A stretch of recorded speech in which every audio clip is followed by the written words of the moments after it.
इतने बड़े संग्रहालय बृहत पैमाने पर जितनी भी पत्थरें हैं, जितनी भी कलाकृतियाँ हैं, जितनी भी मूर्तियाँ हैं, ऐसा महसूस हो रहा है कि ये बोल रही हैं।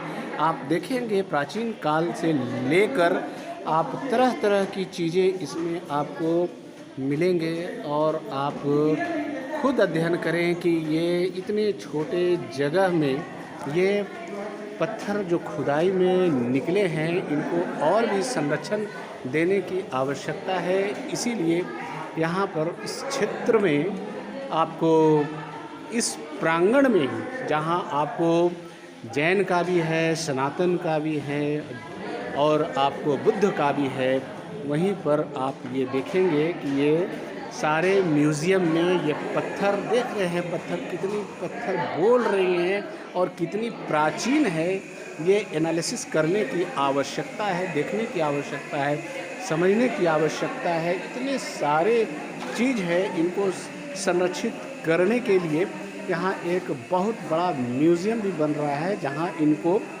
रखा जाएगा और सारे पत्थरों को चिन्हित किया गया है। पत्थर बहुत ही प्राचीन है और सबका नंबरिंग किया हुआ है। चूँकि यहाँ जब खुदाई शुरू हुई थी, खुदाई के दौरान ही इन सारे पत्थर को निकाला गया है और बहुत ही अच्छे ढंग से संयोग कर रखा गया है ताकि ये हो सके। यहाँ पर भद्रकाली महाविद्यालय के मंसूर आलम फकरी जी हैं, एक जानकार भी हैं, उर्दू के विभागाध्यक्ष हैं।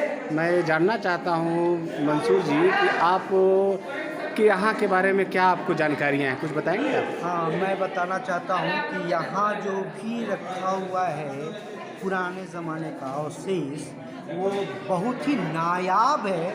जो यहाँ हमको लगता है, मेरे जानकारी में मैं बहुत घूमा हूँ, कुछ प्रतिमा इस तरह का है जो और कहीं दूसरे स्टेट में हम इसको नहीं इसको देश विदेश तक पहुँचाने की और आवश्यकता है।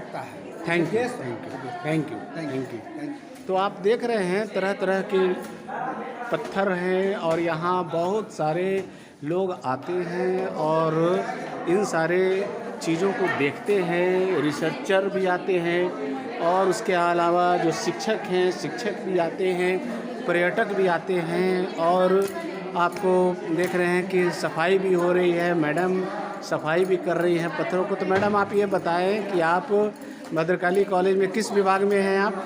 साइकोलॉजी विभाग में हूँ। आया हम लोग मंदिर परिसर की सफाई के लिए आए हैं। किसके तहत आए हैं आप लोग? एनएसएस के तहत। ओके। तो देखिए यहाँ पर तरह तरह के लोग आते हैं, शिक्षाविद आते हैं, बच्चे भी आते हैं, छात्र छात्राएं। आपका क्या नाम है? अनुपा कुमारी। अच्छा, तो आप क्या कर रही हैं? हम अब सफाई का काम कर रहे हैं। अच्छा, कॉलेज की तरफ से आई हैं? यस। अच्छा, एनएसएस के स्टूडेंट हैं। यस। तो देखिए इनका संरक्षण मिलना ज़रूरी है और यही बच्चे जो भविष्य है और अपने माध्यम से एक स्थान से दूसरे स्थान तक, चूँकि आज सोशल मीडिया इतना सक्रिय हो गया है कि ये सारे चीज़ पहुंचाने की आवश्यकता है, तराशने की आवश्यकता है। देख रहे हैं आप तरह तरह के पत्थर हैं, कीमती पत्थर हैं, बोलते पत्थर हैं और सारा का कुछ का नामांकन भी किया गया। भगवान विष्णु जैसे यहाँ विराजमान हैं, फिर भगवान शंकर भी हैं, उसके बाद यहाँ नंदी भी है, पार्वती भी हैं और बहुत सारे पत्थर हैं, स्तूप टाइप के हैं। यहाँ आप देख रहे हैं एक से एक पत्थर हैं जिनको और भी चिन्हित करने की आवश्यकता है।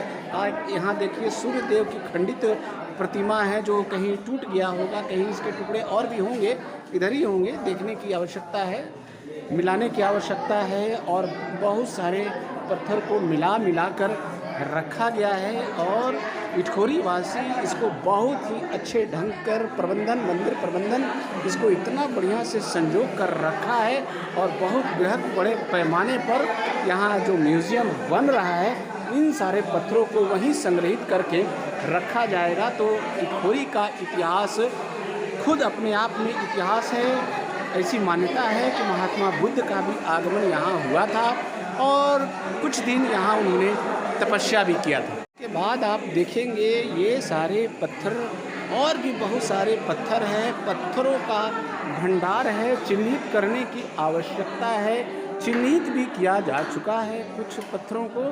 और आपको मैं जहाँ तक आपको निगाहें जा रही है, ये सारे पत्थर इतने बृहद पैमाने पर निकले हैं कि ये अपने आप में एक रिसर्च का विषय है। और मैं आपको बता दूं कि अगर यही चीज़ कोई मेट्रोपॉलिटन सिटीज़ में होता तो इसकी पहचान और भी विश्व स्तर पर होती, चूँकि इटखोरी चतरा जिला में पड़ता है और छोटे जगह से बिलोंग करता है, लेकिन फिर भी इसकी पहचान इतनी दूर तक जा रही है, लोग देख रहे हैं। भारत के हर एक कोने कोने से लोग यहाँ आगमन हो रहा है। बौद्धिस्ट भी आ रहे हैं, जैनिस्ट भी आ रहे हैं, सनातन के तो लोग आते ही आते हैं। सारे लोगों का आगमन हो रहा है।